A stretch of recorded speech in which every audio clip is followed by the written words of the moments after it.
and security. I now give the floor to Ms. Roza Otunbayeva.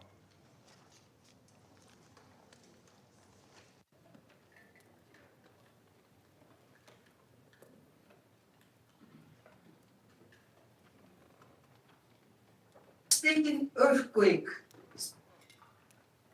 struck the country's southeast.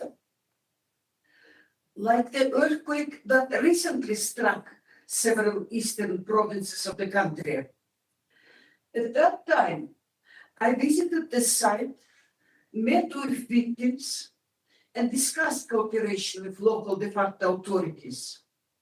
I saw the desperation of the people affected and their need for assistance, as well as the efforts of local de facto authorities. I urged the international community to provide funds, and the United Nations family selflessly worked in cooperation with de facto authorities to provide immediate and then long-term aid.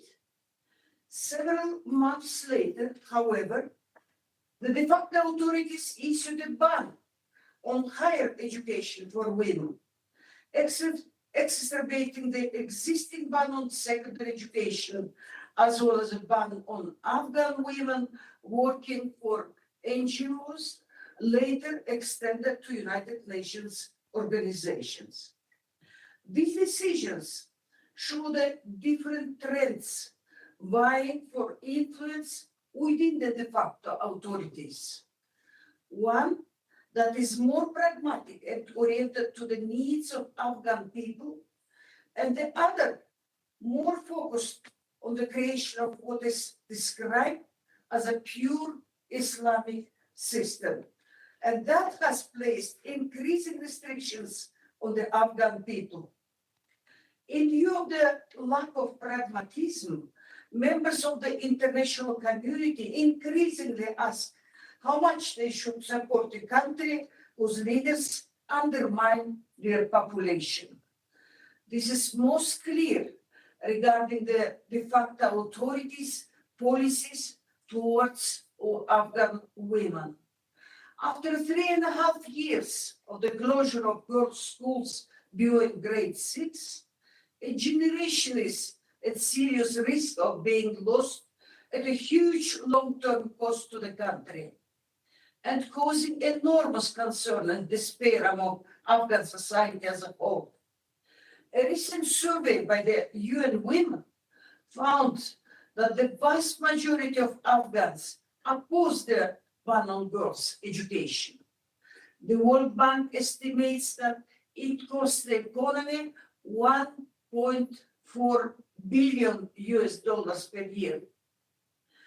I have spent the past 3 years advocating for engagement with the de facto authorities based on the mandate given by this council and the demonstrated willingness of the pragmatic faction to improve the lives of Afghan people and relations with the international community, and on the evidence that progress through engagement can be made on some issues for the benefit of the Afghan people. Unanimous engagement built on the groundwork laid prior to my appointment, shortly after the Taliban takeover, when cooperative discussions allowed for the provision of humanitarian assistance. The de facto authorities made commitments on human access and the safety and security of humanitarian workers and compounds. In December 2021, this Council adopted Resolution 2615 that clarified the provision of humanitarian and basic human needs assistance did not violate financial sanctions outlined in the United Nations 1988 sanctions regime. The United States issued General License 20 in February 2022 that authorized all financial transactions involving Afghanistan or governing institutions in Afghanistan, except for certain listed individuals. These measures helped avert famine and likely saved thousands of lives during the first uncertain winter. These exemptions continue to have a positive impact on the Afghan people, enabling sustained humanitarian and basic human needs responses. Since 2021, the international community has provided nearly 13 billion US dollars of international assistance, 7.9 million for humanitarian funding, and 4.9 billion for basic human needs. Despite some reports to the contrary, for the most part, this has been distributed without major interference. The United Nations has strengthened risk management and monitoring systems to minimize the risk of aid diversion. The United Nations also assumed responsibility for handling cash shipments required for humanitarian operations, necessary at a time when Afghanistan was facing severe fiscal and liquidity crisis. Without these early cash shipments, the humanitarian response would have collapsed with catastrophic consequences for the Afghan people. I would like to point to a few positive developments since August 2021 and the takeover by the de facto authorities. Afghanistan has experienced a notable decline in large-scale armed conflict and violence, resulting in a relatively stable security environment across much of the country. Despite ongoing challenges such as the presence of extremist groups, widespread humanitarian and economic hardship and human rights concerns. The ban on poppy cultivation has generally been sustained since enforcement began in the spring of 2023. This has benefits for the region and globally, and should benefit the Afghan people over time. In the short term, however, the ban's impact on many poor rural Afghans who relied on poppy cultivation for their livelihoods, and in some provinces were the early supporters of the Taliban as an insurgency, has been devastating. This population now criticizes the de facto authorities for not doing enough to provide alternative livelihoods, risking a renewed increase in poppy cultivation and for detaining poppy farmers. The announcement by de facto authorities of a general amnesty in August 2021 was also constructive. UNAMA continues to document cases where the amnesty has been violated. Each violation is reprehensible and should be addressed, but the general compliance is encouraging after decades of a brutal war.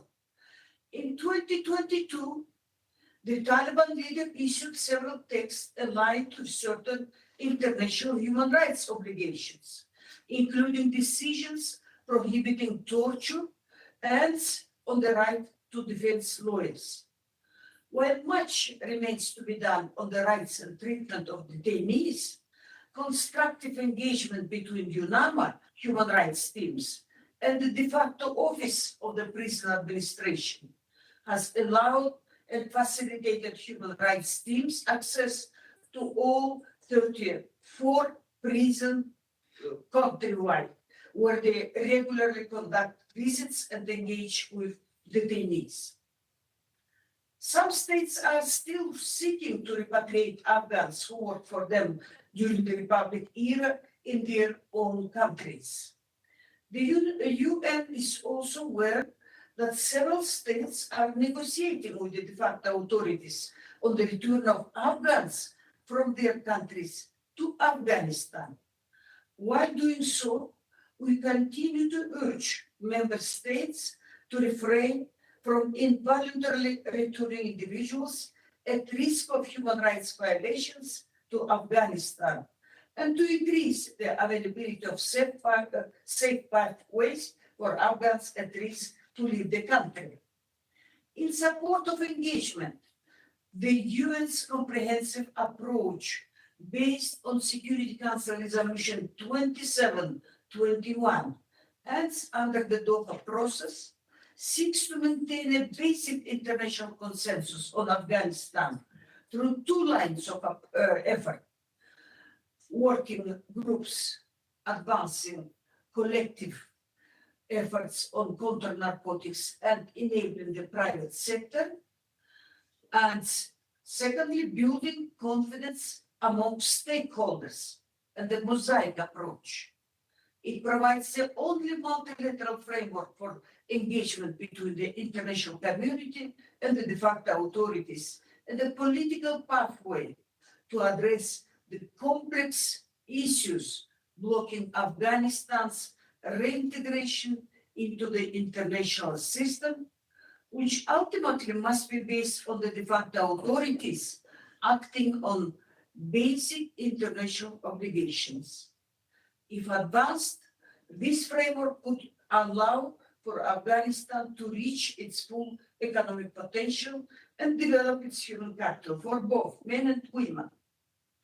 Mr. President, the development of Afghanistan's full potential is required for the country to address the multiple and simultaneous crises it is currently facing.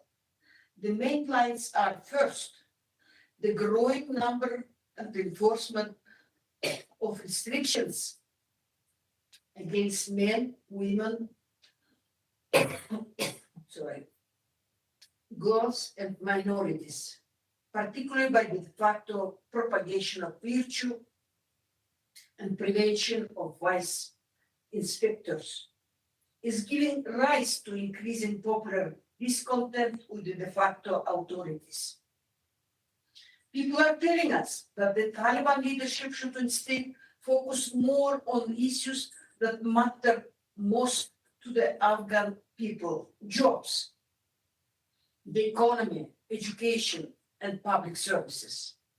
Second, aid cuts of almost 50% in 2025, with the likelihood of further reductions next year. It is another reason. It must be acknowledged these cuts are partly the result of Afghanistan's anti-women policies.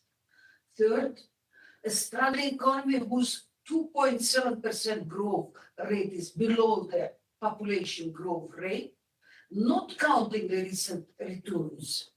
Currently, 75% of the population lives at subsistence levels, a serious situation compounded by recent significant cuts to the public sector. Fourth, an emerging drought and other climate-related stressors, including natural disasters such as the recent earthquake in eastern Afghanistan. Afghanistan's economy is primarily agricultural, its population majority rural, many of whom are subsistence farmers. A drought presents an existential threat.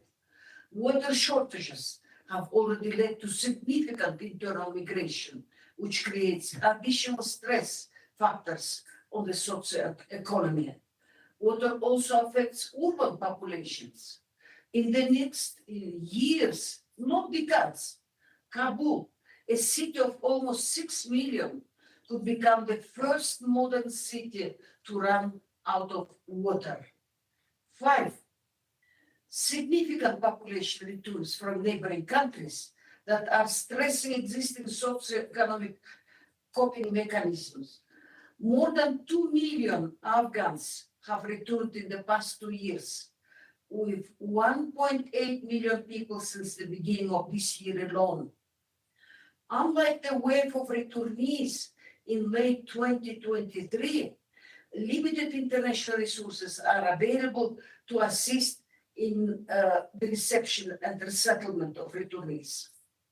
I have been to Afghanistan's border with Pakistan and Iran and seen how the de facto authorities are doing what they can with very limited resources they have to receive their returning citizens.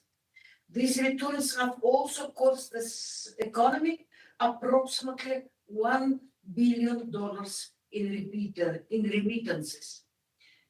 It is an open question whether there is sufficient pragmatism among the de facto authorities to manage this perfect storm of crisis, or whether decisions driven by ideology will prevent sustainable solutions, extending the suffering of Afghan people and undermining existing stability.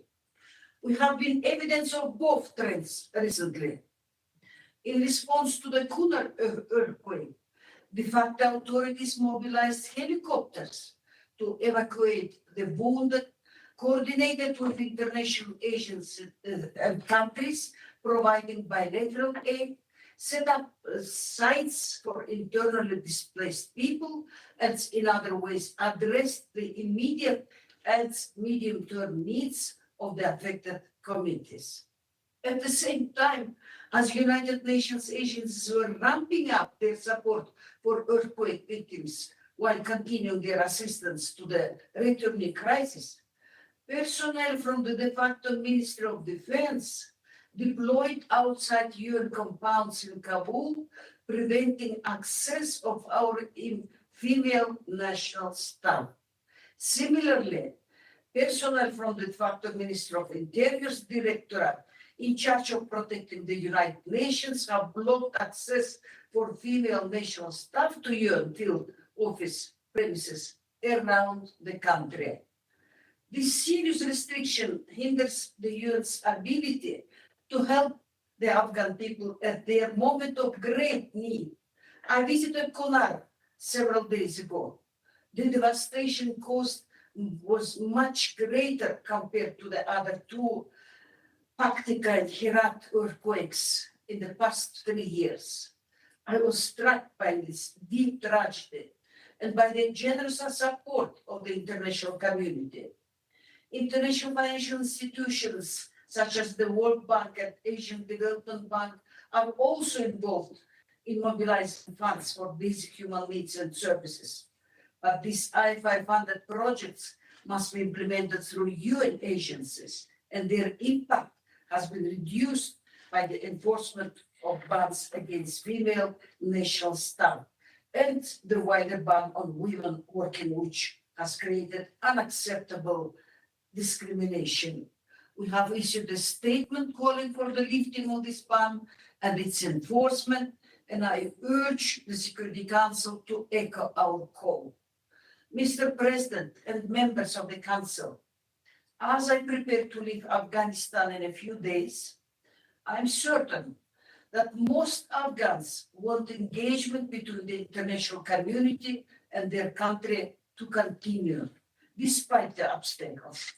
It is my fervent hope that the pathway can be agreed for this engagement to continue and for it to begin yielding more positive results, especially for women and girls in Afghanistan. I thank this Council for the steadfast support provided to UNAMA and call for continued Council unity on Afghanistan.